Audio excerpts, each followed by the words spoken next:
انت لو بتفكر تيجي دبي لازم تبقى فاهم ومستعد لشوية حاجات كده. أولهم الوحدة. انت ممكن تبقى لوحدك سنتين 3 4. بجد ما حدش عنده وقت يتعرف على حد او ينفست وقت اللي هو يجيب اصحاب جداد يعني.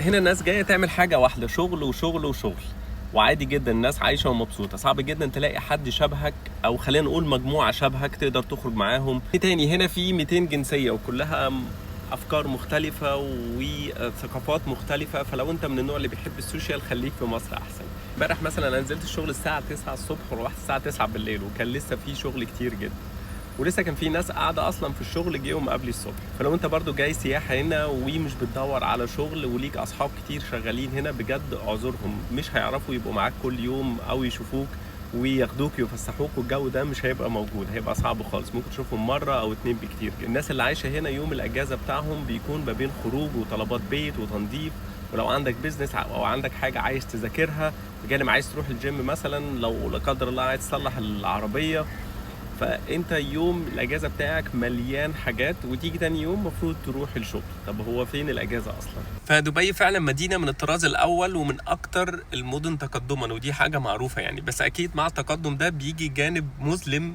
لازم انت تبقى مستعد ليه لو انت حابب تيجي تدور على شغل وتستقر في دبي. سلام عليكم.